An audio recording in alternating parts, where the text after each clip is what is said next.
Hello दोस्तों, welcome to my channel Prozone English academy. मैं हूं आप लोगों का मेंटर खान सर। राइट। आज मैं आप लोगों को टॉपिक लेकर के आया हूं कंडीशनल सेंटेंस, जो कि आपके रिस्पेक्टिव एग्जामिनेशन के लिए बहुत ज़्यादा इंपॉर्टेंट होता है और इसको समझना काफ़ी आसान होता है। तो आइए शुरू करते हैं। कंडीशनल सेंटेंस में दो टाइप के सेंटेंस होते हैं।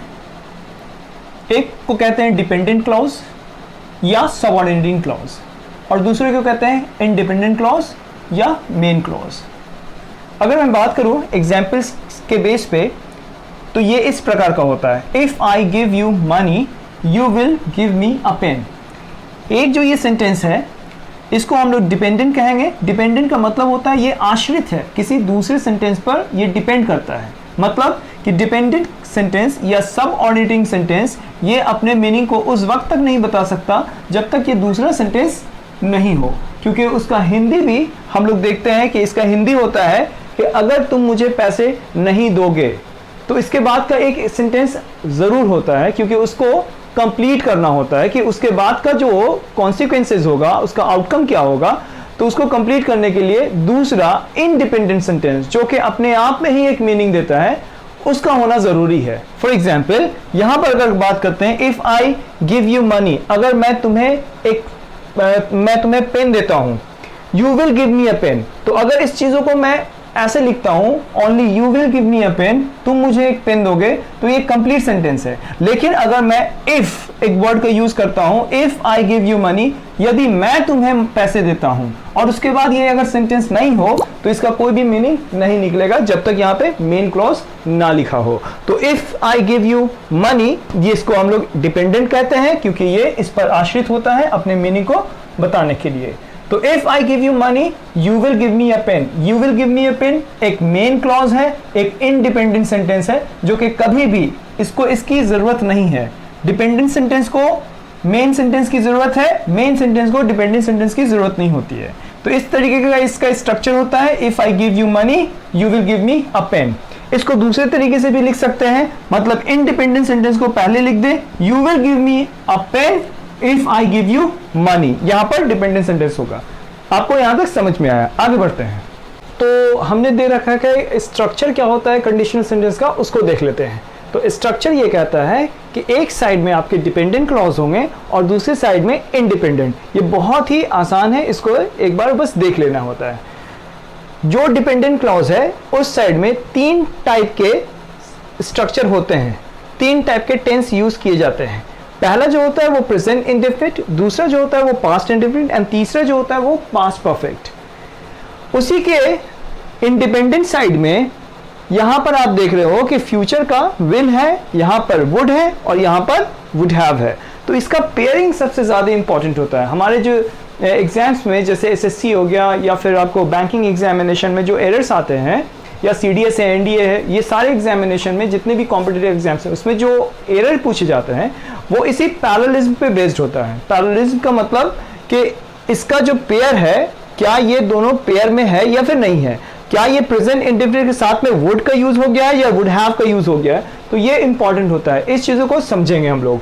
तो डिपेंडेंट क्लॉज के जगह पर जहां पे हम प्रेजेंट इंडेफिनिट दे रहे हैं, उसका स्ट्रक्चर भी आप हमको दे दिया गया है कि सब्जेक्ट के साथ में V1 V5 और ऑब्जेक्ट, ये प्रेजेंट इंडेफिनिट का स्ट्रक्चर है। उसके साथ में आपको फ्यूचर का यूज करना है, subject plus will plus V1 and then object. अगर हमारा ये स्ट्रक्चर है तो इस पर किस टाइप सेंटेंस होगा?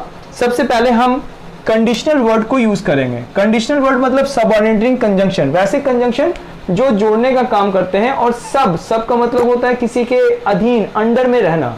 तो ये जो सब ऑर्डिनेटिंग कंजंक्शन लिखा है, जैसे कि if, until, unless, when, whenever, as soon as, बहुत सारे आपके सबऑर्डिनेटिंग कंजंक्शन होते हैं। इन्हीं सारे सबऑर्डिनेटिंग कंजंक्शन का हम लोग यूज कर रहे हैं यहाँ पर।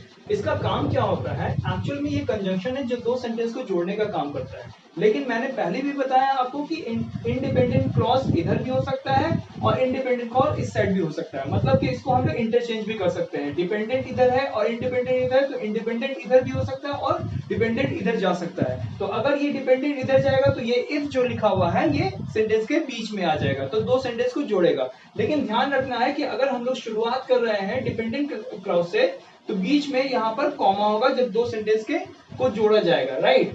इफ का यूज यहाँ पर करेंगे और बीच में कॉमा होगा। अगर ये वाला सेंटेंस पहले लिखा जाएगा और डिपेंडेंट क्लॉज बाद में, तो फिर बीच में कॉमा नहीं होगा, सिर्फ इफ का यूज किया जाएगा। तो आइए देखते हैं कि किस तरीके से ये फंक्शन कर रहा है। प्रेजेंट इंडेफिनिट यहाँ पे हमने लिखा है, सबसे पहले आपको if, until, unless, when, whenever इन सारे कंजंक्शन का यूज करना है, उसके बाद प्रेजेंट इंडेफिनिट का यूज करना है। तो structure like if you give me money, और उसके बाद जो होगा वो होगा I will give you a pen. तो इसके साथ में हमने विल का यूज किया है। अगर यही पास्ट इंडेफिनिट होगा तो इसका स्ट्रक्चर होगा if you give me money. ये पास्ट इंडेफिनिट का स्ट्रक्चर है, subject plus V2 plus object. उसके बाद जो उसके पेयरिंग सेंटेंस होंगे उसमें होगा subject plus would plus V1 and then object. I would give you a pen. तो आप देख रहे हो कि गिव के साथ में वुड का यूज किया गया है। अगर पास्ट परफेक्ट स्ट्रक्चर होंगे तो subject plus had plus V3 and then object, उसके साथ में would have plus V3 and then object. If you had given me money, I would have given you a pen। तो इसका पूरा का पूरा एक पेयरिंग होता है कंप्लीट। और आपके जो एसएससी बैंकिंग में एग्जामिनेशन में जो एरर्स आते हैं, इसी को मिसमैच कर करके जो पेयर में दिया गया है इसको मिसमैच कर दिया जाएगा, तो वो एरर होता है। For example, if you gave me money I would have given you a pen. तो आपको फाइंड करना पड़ता है कि एरर कहां पर है, क्या पेयरिंग होगा। तो आप जानते हैं, अभी जान चुके हैं कि पेयरिंग कैसे होगा। प्रेजेंट इंडेफिनिट के साथ में हम लोग विल का यूज करेंगे, पास्ट इंडेफिनिट के साथ में हम वुड का यूज करेंगे, एंड पास्ट परफेक्ट के साथ में वुड हैव का यूज किया जाएगा। I hope you understand.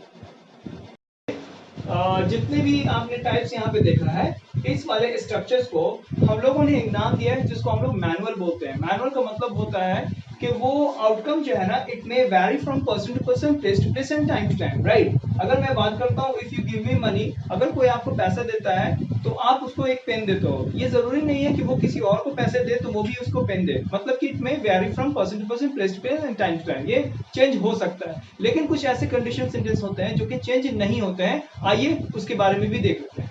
अब इस प्रकार के कंडीशन सेंटेंस को थोड़ा समझते हैं। पहला जो हम लोगों ने देखा, तो जिसका आउटकम वैरी कर सकता था person to person, place to place and time to time, इसका जो आउटकम है वो वैरी नहीं कर सकता है। इसको हम लोग ऑटोमेटिक बोलते हैं, या फिर हम कह सकते हैं कि ये यूनिवर्सल ट्रुथ पर बेस्ड है। फॉर एग्जाम्पल, हम अगर बात करते हैं कि अगर पानी को गर्म करेंगे तो वो क्या बनेगा, बिल्कुल भाप बनेगा।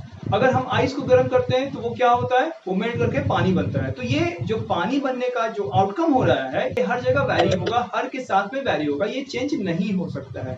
तो इसलिए हम लोग यहाँ पर जो लिख रहे हैं, जैसा कि इधर देखा गया है कि प्रेजेंट इंडेफिनिट, यहाँ पे भी प्रेजेंट इंडेफिनिट, मतलब कि दोनों साइड में, चाहे वो डिपेंडेंट क्लॉज हो या इंडिपेंडेंट क्लॉज हो, दोनों साइड में हम लोग प्रेजेंट इंडेफिनिट को यूज करते हैं। स्ट्रक्चर भी बिल्कुल सेम होता है। लेकिन हमारे एरर में क्या देता है, if you heat ice it will turn into water. तो आपको पता होना चाहिए कि यहाँ पे विल का यूज नहीं होगा। क्यों? क्योंकि ये यूनिवर्सल ट्रुथ है। तो यूनिवर्सल ट्रुथ में हम लोग विल का यूज नहीं करते हैं। जब भी हम लोग विल का यूज करते हैं वो अनसर्टेन होता है। Nobody knows what will happen in future. तो जो फ्यूचर में नहीं पता होता उसके लिए हम लोग विल या शैल का यूज करते हैं। लेकिन जिसका आउटकम हमें पता है उसके लिए हम सिर्फ और सिर्फ प्रेजेंट इंडेफिनिट टेंस का यूज करते हैं, राइट। तो जैसे कि इफ यू हीट आइस तो it will turn into water, नहीं, इसको हम लोग हटाएंगे, ये होगा इट टर्न्स इनटू वाटर। इसी तरह पास्ट इंडेफिनिट अगर डिपेंडेंट क्लॉज में है तो पास्ट इंडेफिनिट इंडिपेंडेंट में भी होगा, पास्ट परफेक्ट और past perfect. For example, if you heated ice it turn into water, if you had heated ice it had turn into water. I hope ये भी आपको समझ में आ गया होगा।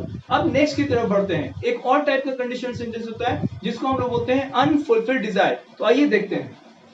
अब इस टाइप के जो कंडीशनल सेंटेंस में हम लोग देखते हैं, जिसको हम लोग अनफुलफिल्ड डिजायर के नाम से जानते हैं, इसमें काश वर्ड लगा होगा, काश।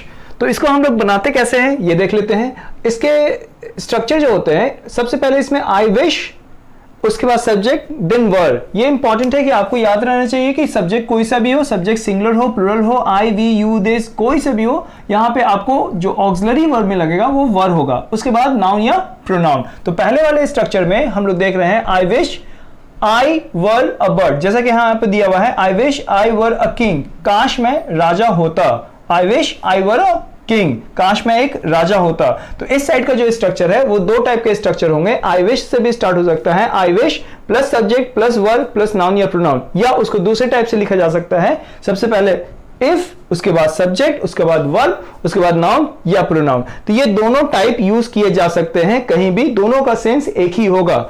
आई wish I were a king या if I were a king, ये दोनों सही है। यहां पे नाउन भी हो सकता है और प्रोनाउन भी हो सकता है। I wish I were you, काश मैं तुम होता, राइट ना, काश मैं तुम्हारी जगह होता। इस तरीके से भी हम लोग यूज कर सकते हैं। उसका जो दूसरा जो सेंटेंस होगा, इसमें होगा सब्जेक्ट देन वुड और V1 एंड देन ऑब्जेक्ट, और इसको हम इस तरीके से बना सकते हैं subject plus would have plus V3 plus object. याद रखिएगा कि जहां भी आप वुड हैव का यूज कर रहे हैं थर्ड फॉर्म का यूज होगा, और जहां पे वुड है वहां पे हम सिर्फ और सिर्फ V1 का यूज करेंगे, राइट। तो इसका स्ट्रक्चर, और इंपॉर्टेंट चीज क्या है कि ये दोनों किसी के साथ भी मैच कर सकते हैं। मतलब कि अगर लिखा हुआ है I wish I were a king, I would change the world या I would have change the world, मतलब कि इसमें कोई भी पेयरिंग का प्रॉब्लम नहीं है। किसी के भी साथ में हम लोग यूज कर सकते हैं। I wish I were a king, I would have change the world या I would change the world. If I were a king, I would change the world या I would have changed the world. I hope you understand. और भी नए updates के लिए subscribe कीजिए मेरे channel को प्रोजोन इंग्लिश एकेडमी, और बहुत सारे मजेदार कॉन्सेप्ट सीखिए इंग्लिश के। और जिन लोगों के एग्जाम्स हैं वो लोग से मैं कहना चाहता हूं कि तैयारी आप लोग अच्छे से कीजिए। और दूसरा फैक्टर ये है कि जो भी आप लोग कमेंट करते हो, जो भी प्रॉब्लम आप लोगों को लगता है, वो जो आप हमसे शेयर करते हो, तो मुझे देखने में थोड़ा सा टाइम लगता है और उसके अकॉर्डिंग फिर मैं वीडियोस बनाता हूँ। तो जरूरी नहीं कि सभी के प्रॉब्लम्स का सॉल्यूशन मेरे पास मतलब वीडियो के द्वारा मैं दे सकूं। अगर आप लोगों को लगता है तो आप लोग मेरा क्लास भी ज्वाइन कर सकते हो, जो कि जूम ऐप पर अभी चल रहा है। वो मॉर्निंग सेशन में भी है और इवनिंग सेशन में भी है, तो किसी भी सेशन को आप ऑप्ट कर सकते हो। थैंक यू फॉर वॉचिंग मी, मिलते हैं नेक्स्ट क्लास में।